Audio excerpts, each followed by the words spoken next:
Bendiciones, mis amados. Les saludo en el nombre de nuestro amado y poderoso Salvador Jesucristo. Segunda de Samuel, capítulo 23, verso 8 en adelante, nos habla de los valientes de David. Dice la palabra en la versión Reina Valera: estos son los nombres de los valientes que tuvo David: José Basebek, el Tacmonita, principal de los capitanes. Este era Adino el Esnita, que mató a 800 hombres en una ocasión.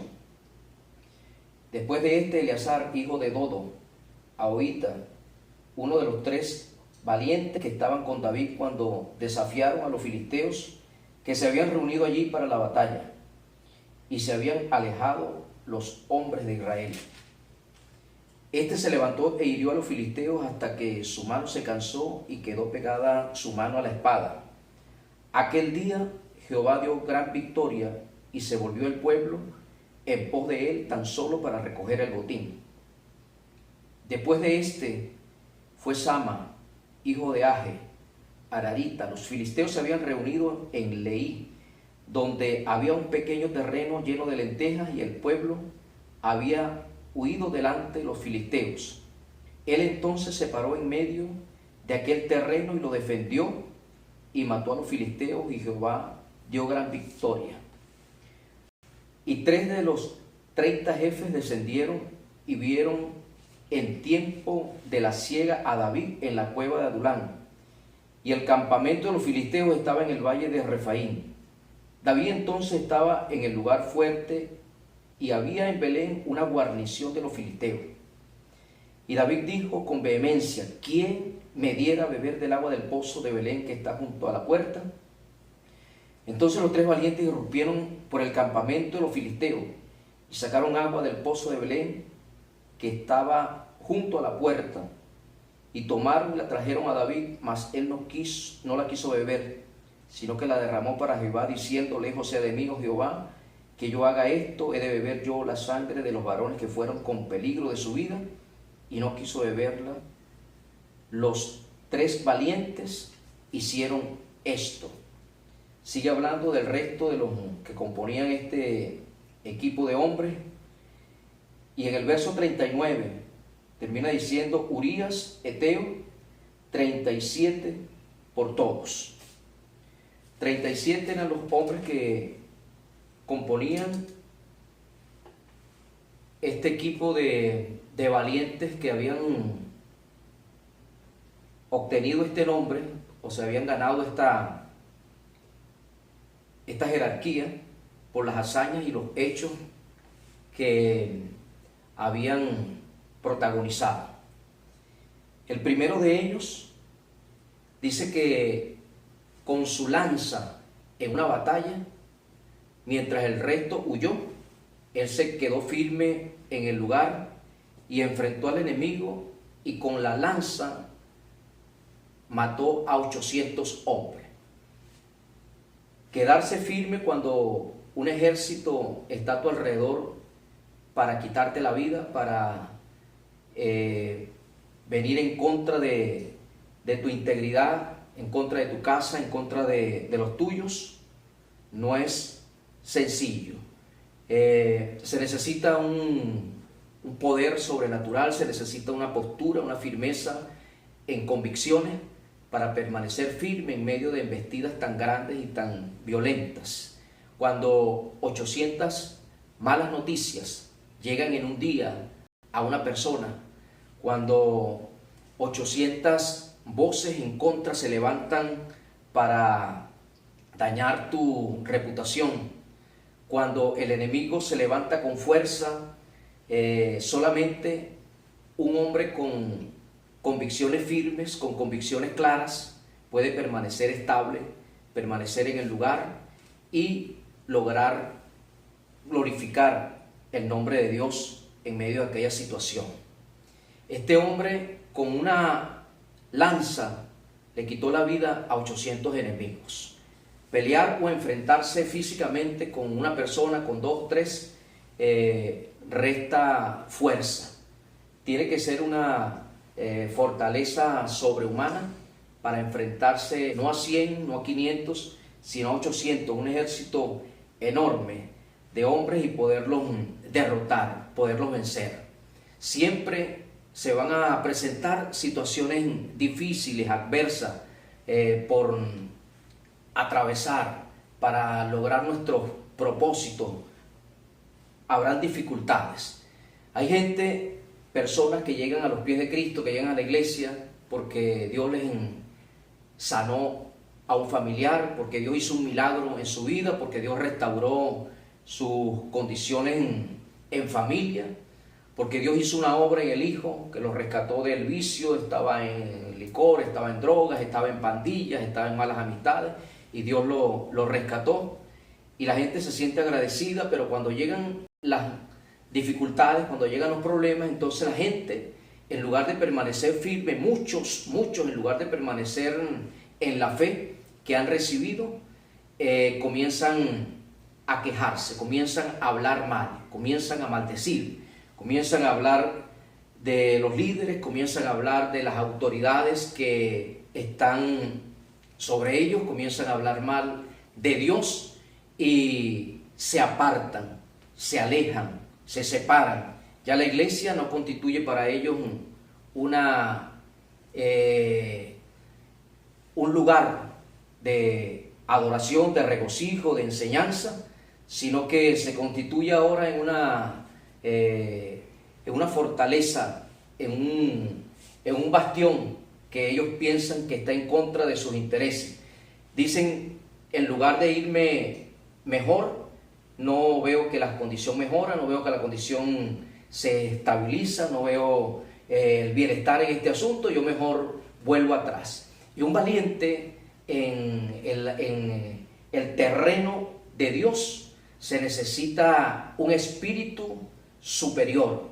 Nosotros tenemos un espíritu superior al mundo, tenemos una ventaja con respecto al mundo porque dentro del cristiano, dentro del Hijo de Dios mora el Espíritu Santo. Cuando nosotros recibimos a Cristo, por la fe el Espíritu Santo viene a morar en nuestro corazón, mora con nosotros. Ya tenemos el Espíritu de Dios morando dentro de nuestro cuerpo. Y con esta sabiduría, con este entendimiento, con esta convicción, nosotros podemos enfrentar las adversidades, poder decir, mayor es el que está en mí que el que está en el mundo. Mayor es el que camina conmigo que los que caminan con el enemigo, que los que están en contra del propósito de Dios en mi vida. Es mayor. Cuando un hombre se encuentra ante una dificultad y ante esa adversidad que ha venido contra su casa, su familia, su vida, mantiene sus convicciones firmes, Dios lo reviste, Dios lo llena de una fortaleza sobrenatural. La gracia y el favor de Dios vienen sobre aquel hombre, vienen sobre aquella mujer. Cuando en los momentos difíciles, cuando en los momentos de adversidad, una persona se sostiene en la palabra, es como una alarma que en medio de un sufrimiento las personas continúan sirviendo, las personas se mantienen haciendo la obra, las personas se mantienen orando, buscando, intercediendo, haciendo lo que Dios les encomendó hacer. Entonces es como una alarma que se enciende hacia el cielo y Dios, en la condición que observa, reviste de una gracia para hacer lo que humanamente no se puede hacer, para hacer lo que naturalmente alguien no podría lograr. Pero con esa gracia, con esa unción, con ese poder, Dios nos da la habilidad para salir en victoria y para lograr vencer en medio de la hostilidad que estamos pasando. El otro guerrero, o el otro valiente, enfrentó junto a David un ejército que se levantó en contra del pueblo de Israel. Y dice que él con su espada comenzó a hacerle frente al enemigo. Y cuando su brazo ya estaba cansado, cuando su brazo ya estaba agotado para seguir en el frente de batalla, dice que su espada se fusionó, como ocurre con un hierro cuando se le aplica soldadura, se soldó a su mano. Un hierro no se puede soldar a la piel, porque son materiales diferentes, pero sobrenaturalmente ocurrió que la espada no salía de su mano y lograron terminar con el enemigo. Muchos historiadores dicen que su espada quedó por mucho tiempo pegada a su mano, como un testimonio de la obra y del poder de Dios sobre la vida de este hombre, de este valiente. ¿Qué representa la espada en nuestro tiempo? ¿Qué representa la espada en la revelación que nos trae Pablo en Efesios capítulo 6? Dice que la espada es la palabra. Dice que nosotros tenemos que tomar la espada del Espíritu, que es la palabra de Dios. En el guerrero, en los hijos de Dios, tiene que haber palabra en el corazón, en la mente, para poder enfrentar o para poder hacerle una guerra con éxito y vencer al enemigo. Si no hay palabra en el corazón, si no hay palabra en la mente, si no hay palabra en el cristiano, es un blanco a derrotar. Nosotros tenemos que saber que tenemos una lucha no contra carne y sangre. Nuestra lucha no es contra hombres, no es contra gente, es contra espíritus que habitan dentro de la gente o le dan un poder a esas influencias para que hagan toda clase de mal a través de ellos. Pero nuestra lucha es contra espíritus, y contra espíritus tenemos que hablarles palabras que contrarresten y derroten ese espíritu, la palabra de Dios morando en nuestra boca. Tenemos por característica llevarles o enviarles un devocional diario a la iglesia, a ustedes como iglesia. ¿Y qué dice parte del devocional? Texto a memorizar, texto a quedarse en la mente, en el pensamiento, memorizar. Un cristiano base, un cristiano principiante puede comenzar a aprenderse 50 textos. Nosotros estamos pasando un texto, podemos memorizar un texto diario. Es decir, que semanalmente pueden aprenderse 6 textos. Lo hacemos de lunes a sábado. Pueden aprenderse 24 textos en un mes, y así sucesivamente. Llenar nuestra mente de la palabra de Dios, porque es a través de la palabra que nosotros vamos a poder hacerle frente con un verdadero éxito a las embestidas del mundo, de la carne y los ataques satánicos. Este tercer hombre dice que enfrentó un ejército también, o confrontó al enemigo cuando pretendieron invadir un territorio, un terreno, una propiedad donde había un sembradío de lentejas. Podría decir, no, esto no es muy significante. Alguien puede tomar las cosas de Dios insignificantes, decir, yo no voy a guerrear, yo no voy a desgastar, como muchos piensan, desgastar mi vida en servirle a Dios. Ya me basta solamente con el trabajo, con la familia. No puedo tener otras cosas en la agenda. Y sin embargo, cuando la persona es agradecida y sabe a quién le sirve, determina poner las cosas de Dios en primer lugar, y pase lo que pase a su alrededor, se mantiene sirviendo, se mantiene en el servicio firme. Un terreno en nuestro tiempo es un territorio, es defender un lugar, una célula, unas familias, un espacio específico donde nos hemos ubicado, y es pararnos firmes y decirle al enemigo que él no tiene la jerarquía, no tiene la autoridad en ese lugar, y quitársela e imponer el reino de Dios en ese lugar. Pero si la persona no guerrea, si la persona no se para a defender ese territorio, si no ora, si no intercede, si no pisa ese lugar, si no lo profetiza diariamente, el enemigo gana espacio. Y nosotros estamos para que el territorio, el lugar, la familia que hemos ganado, la célula que hemos levantado, permanezca, crezca, se multiplique, se extienda. Porque el terreno, el lugar que nosotros pisamos, dice la palabra, todo lugar que pisemos será nuestro.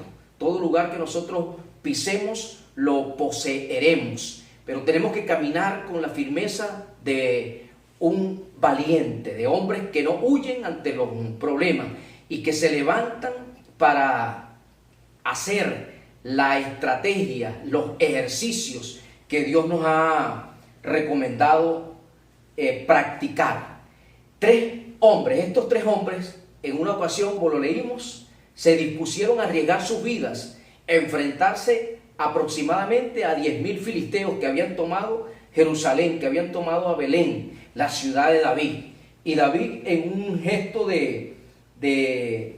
como de desesperación por llegar o tener nuevamente Belén y Jerusalén en sus manos, dijo: ¿quién me diera a beber agua del pozo que está junto a la puerta en Belén? Y estos tres escucharon, se hicieron alguna seña y salieron hasta el lugar donde estaba minado de enemigos. Pero ellos tenían un espíritu guerrero, un espíritu de vencedores, un espíritu de conquista, que donde la autoridad le decía que quería llegar, ellos iban. Eran obedientes. La Biblia dice: sujetaos a Dios, resistid al diablo y de vosotros huirá. Sujetarse es obedecer. Sujetarse es ponerse a la orden de la autoridad, del pastor, del líder, del apóstol en una iglesia. Es ponerse a la orden de la dirección, de las demandas con respecto a la visión y caminar en pos de ella. Yo no puedo resistir al enemigo si primero no estoy en obediencia a mi autoridad. La palabra va a tener, o Dios va a traer fortaleza, va a traer lo sobrenatural sobre alguien cuando primero camina en obediencia, camina en rectitud, camina en lealtad a la autoridad que tiene, a la autoridad que ve, a la autoridad que observa, a la que se ha dispuesto a estar a las órdenes. A esos es que Dios los reviste, y en el momento de la adversidad resisten y el enemigo huye, el enemigo se aparta. Estos tres lograron gran renombre por las hazañas que hicieron, por las proezas que realizaron. Una proeza es un hecho que nadie en la familia, en la comunidad había realizado, que nadie había llevado a cabo. Ellos la hicieron y marcaron diferencia, marcaron la pauta en este asunto, y por eso ganaron nombres: los valientes de David. Y los tres que resaltan aquí eran como los que mayores proezas habían hecho, proezas más significativas, de mayor jerarquía, de mayor renombre en aquel lugar.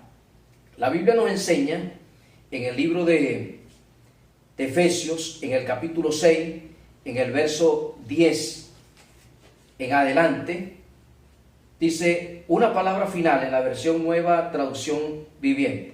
Una palabra final: sean fuertes en el Señor y en su gran poder.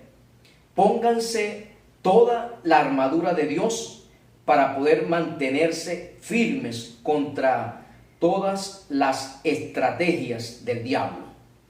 Pues no luchamos contra enemigos de carne y hueso, sino contra gobernadores malignos y autoridades del mundo invisible, con fuerzas poderosas de este mundo tenebroso, y contra espíritus malignos de los lugares celestiales. Por lo tanto, pónganse todas las piezas de la armadura de Dios para poder resistir al enemigo en el tiempo del mal. Así después de la batalla todavía seguirán de pie, firmes.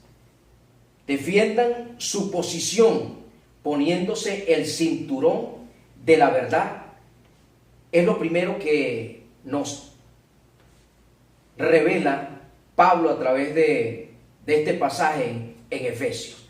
Pónganse el cinturón de la verdad, porque en los momentos de dificultad, una persona, por ejemplo, en momentos de dificultad económica, un padre de familia, puede verse movido a involucrarse en hechos incorrectos, a irrumpir principios o a obviar fundamentos que ya conoce son los mejores y honran a Dios.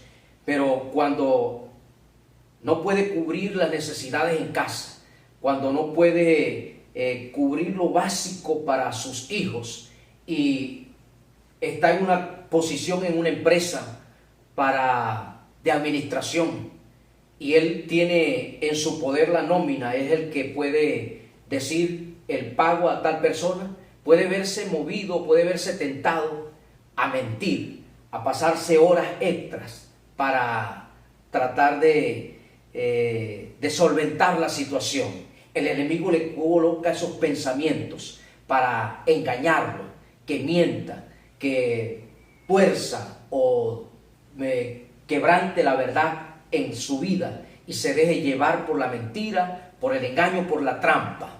Pero el que permanece firme en medio de una situación de dificultad, la victoria que viene sobre su vida es muy grande, es muy gloriosa, pero se necesita tener el cinto de la verdad, tener el cinturón de la verdad puesto, la verdad no comprometerla. En los momentos que pasemos, la verdad debe permanecer en nosotros y no dejarnos llevar por el padre de la mentira.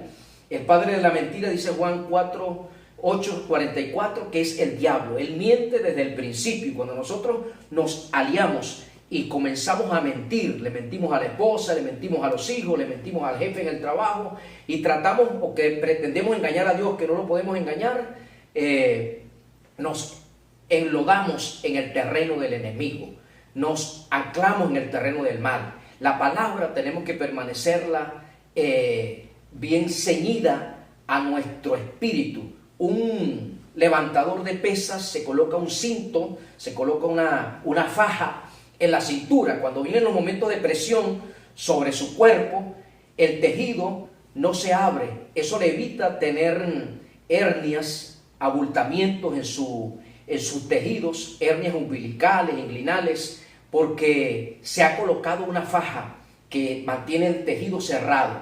La verdad en nosotros mantiene las puertas cerradas para que las maldiciones no lleguen, para que las maldiciones no toquen nuestra vida, para que la verdad y la vida en Dios se mantenga fluyendo, para que el Espíritu de Dios no se contriste, no se entristezca, sino que se mantenga con alegría fluyendo en nuestra vida y trayendo bendición hasta que sobreabunde. Las situaciones difíciles las vamos a tener todos, las dificultades las vamos a atravesar todos, pero hay gente que dice, es que esta dificultad ha durado mucho, es que oramos y vemos que no hay resultado, vemos que intercedemos y las cosas no cambian.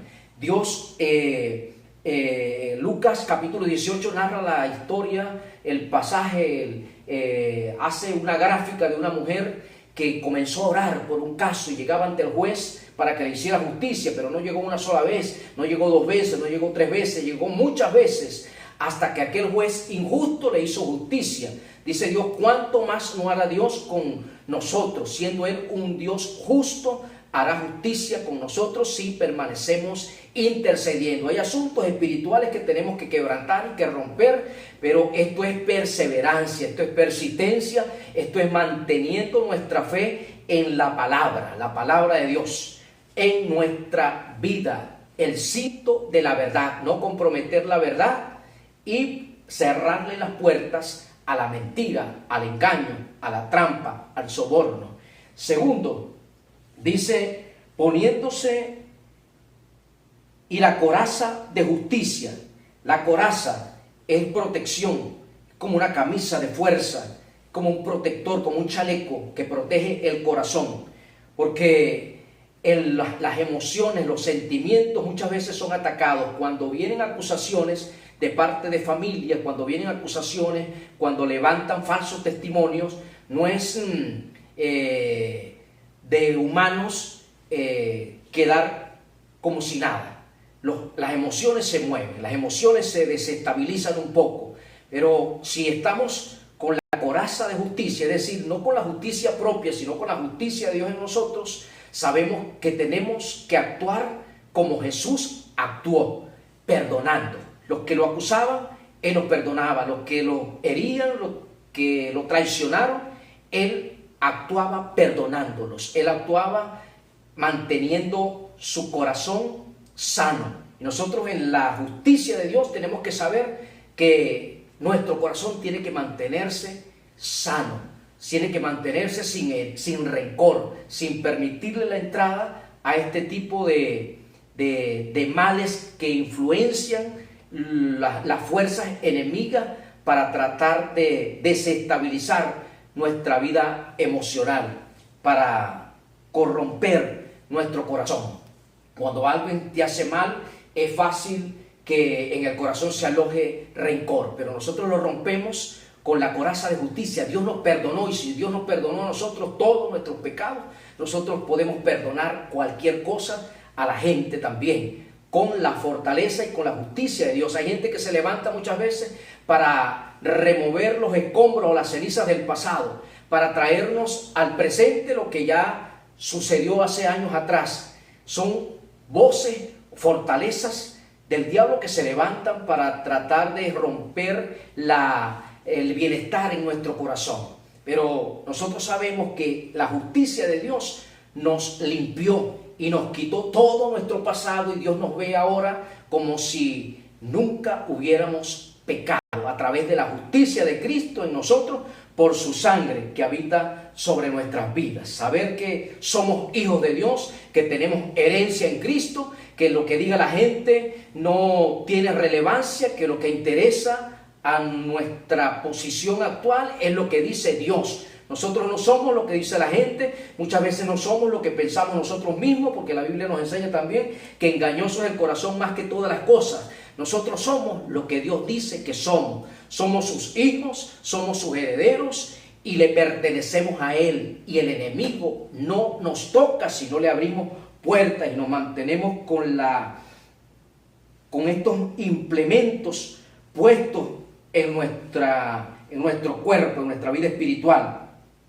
Tercero, póngase como calzado la paz que proviene de la buena noticia, a fin de estar completamente preparados. La gente que está más firme, la gente que está más sólida en los caminos del Señor, son los que se disponen a predicar, a enseñar, a testificar, a hablar de Dios. El que está callado, el que no se dispone a llevar una palabra a otro, el que no testifica con sus acciones, porque muchas veces hablamos más con lo que hacemos que con lo que decimos, y esto debe ir en paralelo, las palabras con nuestros hechos con las palabras. Sin embargo, nuestro testimonio habla mucho, y nuestras palabras tienen que hablar del Cristo que nos rescató, que nos transformó y que nos da vida en el presente. Llevar la buena noticia a otros. En medio de tantas malas noticias en esta nación, en Venezuela, nosotros tenemos una buena noticia que darle a los vecinos, que darle a los territorios, a las familias. Cristo está vivo, Cristo resucitó y Cristo restauró mi vida y puede restaurar la tuya si tú le permites entrada, si tú le abres la puerta, si tú lo recibes como Señor y como Salvador.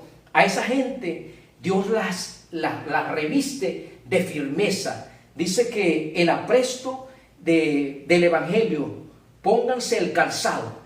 En el ejército romano se cuentan la historia que en la parte de la suela del zapato le colocaban una especie de puntillas agudas como clavos, para que al enfrentar al enemigo, al recibir un envión o un empujón del enemigo, ellos no cedieran, sino que este calzado les permitía permanecer firmes.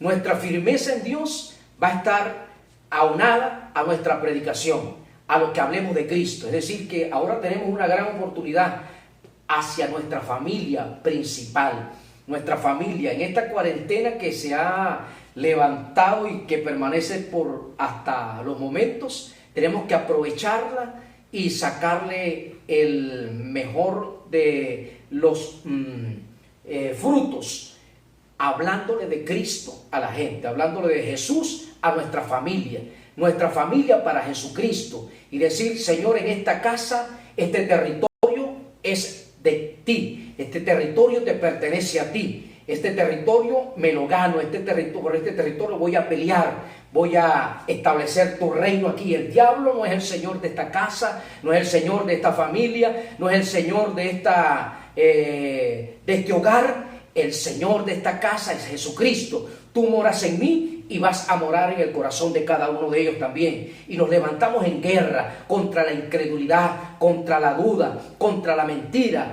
contra los vicios, contra ataduras satánicas. Rompemos y establecemos el reino en ese lugar, orando, intercediendo, guerreando, ayunando por la gente y hablándoles de Cristo, hablándoles del Señor, hablándoles del único que puede transformar y cambiar la vida del hombre completamente. Sigue diciendo aquí: además de todo esto, levanten el escudo de la fe. Este es otro de los elementos a colocarse en la vida el cristiano. Levanten el escudo de la fe para detener las flechas encendidas del diablo. La fe es la que nos permite mantener nuestras convicciones en las verdades que hemos recibido. Es por medio de la fe. La fe es ese escudo que va a apagar todos los dardos de fuego del maligno, todas las embestidas que el enemigo envía sobre el cristiano, porque el enemigo es cobarde y solamente te envía dardos, solamente te envía flechitas para ver si tú le das alguna entrada o para ver si alguna de ellas puede penetrar. Pero nuestra guerra en sí es mantener nuestra fe. Por eso Pablo dijo en una de sus ya finales de vida, dijo: he guardado la fe, he peleado la buena batalla. ¿Y cuál era la buena batalla que había peleado él? La batalla de la fe, de mantener la fe. Porque cosas que suceden nos tratan de debilitar, son como dardos que tratan de aflojar, de hacer débil el escudo, de irrumpir allí. Pero si nuestras convicciones se mantienen en la palabra, no las soltamos, si el escudo de la fe: yo soy hijo de Dios y de aquí nadie me mueve, yo me he tomado de Jesucristo y yo no vuelvo atrás. Aunque muchos vuelvan atrás, yo soy de los que permanecen. Yo no soy de los que retroceden, sino de los que avanzan, de los que continúan en el camino de la fe, tomados de la mano de Jesús, tomados de la palabra, y mantener nuestra fe, la fe en Dios. Cuando yo declaro palabra, cuando yo hablo la palabra de Dios, cuando yo declaro esta verdad ante cualquier adversidad, cuando el mundo me dice enfermedad o trae enfermedad, cuando el diablo trae enfermedad, cuando se levanta el cáncer, cuando se levanta una enfermedad terminal en el cuerpo, yo me levanto con el escudo de la fe y le digo: Señor, tú llevaste esa enfermedad en tu cuerpo, tú eres mi sanador, yo no voy a declarar palabra diferente, tú eres mi sanador, tú utilizarás tus medios médicos, medicinas, tu palabra propiamente, pero de que tú me levantas, de que tú obras en mi vida, obras. Mantener la palabra de fe viva en nuestros corazones, no diciendo lo contrario de la situación que estamos viviendo, si esta es contraria a la verdad de Dios, si esta se opone a los principios de fe, a los principios de paz, todo aquello que viene a traer pleitos, a traer división en casa. Yo tengo que pararme. En mi casa el príncipe de paz es el que gobierna, y la paz de Dios nadie la saca, nadie la coloca en otro lugar, se mantiene aquí La paz de Dios llegó para quedarse y establecerse en mi vida y en este lugar. Y no le damos cabida al pleito, no le damos cabida o rienda suelta a los desacuerdos. Permitimos que la paz de Dios, por medio del escudo de la fe, se mantenga allí. Pónganse la salvación como casco y tomen la espada del Espíritu. El casco.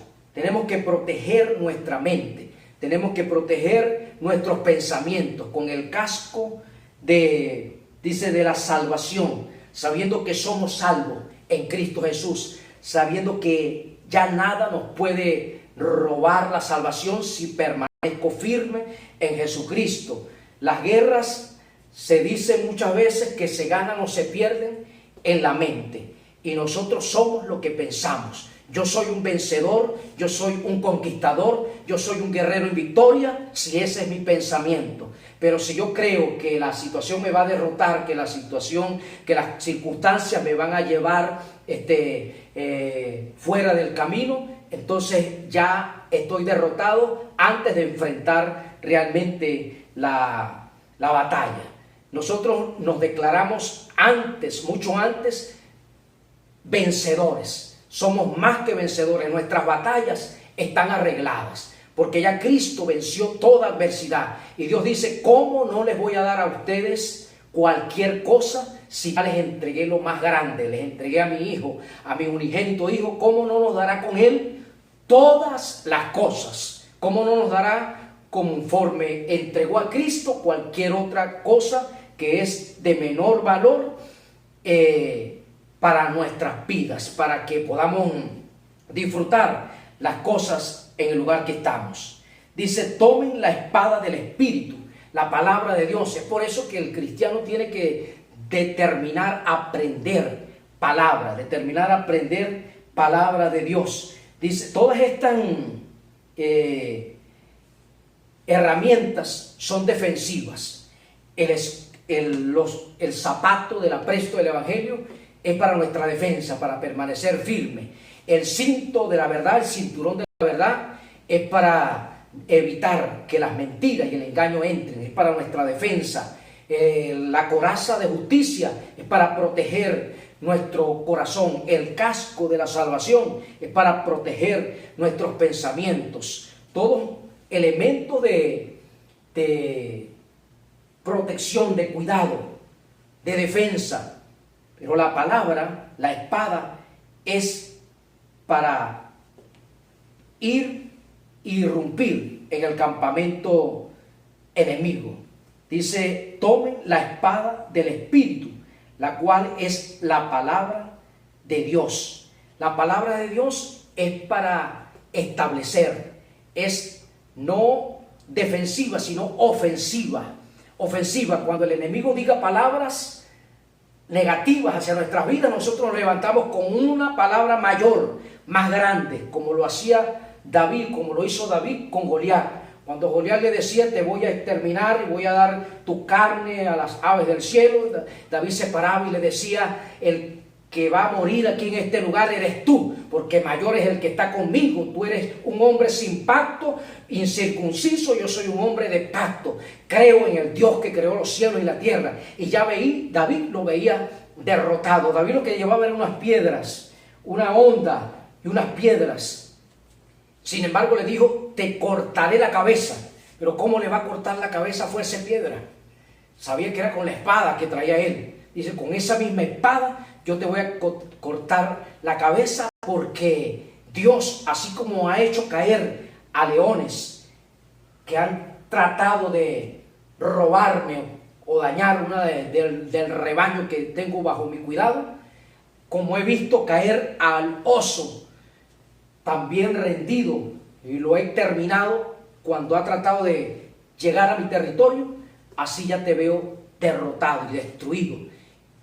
Caerás como cayó el oso, caerás como cayó el león, y con tu propia espada te voy a quitar la cabeza. Y así sucedió. Ya David se veía vencedor, ya él se veía como el triunfador en aquella batalla. Y nosotros en medio de de la situación que vivimos tenemos que saber que Dios está con nosotros, que Dios camina con nosotros. Si Él está con nosotros, ¿quién contra nosotros? Dice el Salmo 27 que contra mí, contra nosotros se levante guerra, estaremos confiados.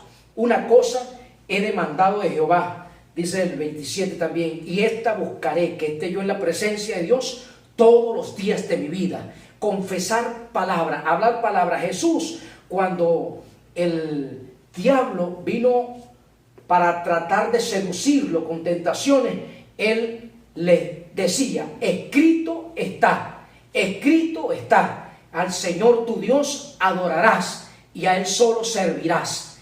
El enemigo se va a convertir en nuestro servidor. El enemigo se va a convertir, aunque no lo quiera, en nuestro servidor. Así como Dios colocó carne en la boca de un cuervo para alimentar a Elías, Dios utilizará al enemigo y en lugar de hacernos mal, tendrá que doblegarse y hacernos bien. Porque Dios utilizará toda situación, toda circunstancia a nuestro favor. Los que aman a Dios, todas las cosas les ayudan a bien. Esto es a los que conforme al propósito de Dios son llamados. Nosotros fuimos llamados para ser los embajadores de Dios en esta tierra.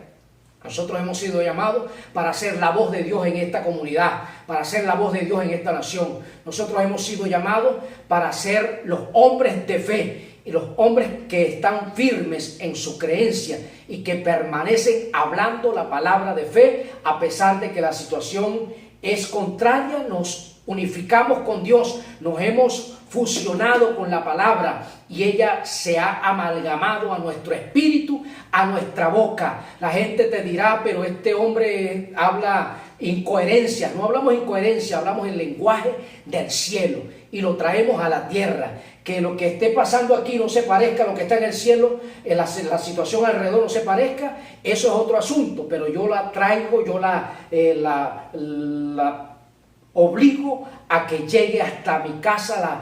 Por mi fe, por mi firmeza, hacemos que la gloria de Dios se establezca en nuestras vidas. Amén. Estas herramientas tenemos que colocarlas diariamente como parte de nuestra vida cristiana para poder tener victoria y estar firmes, permanecer firmes en medio de la adversidad. Yo declaro a toda la iglesia firme en medio de la situación que estamos viviendo, y la victoria a nuestra casa ya Dios la ha dado. Tenemos que creerla y mantenernos firmes, hablando y testificando de nuestro Señor. Dios me les guarde, Dios me les bendiga y victoria sobre su familia.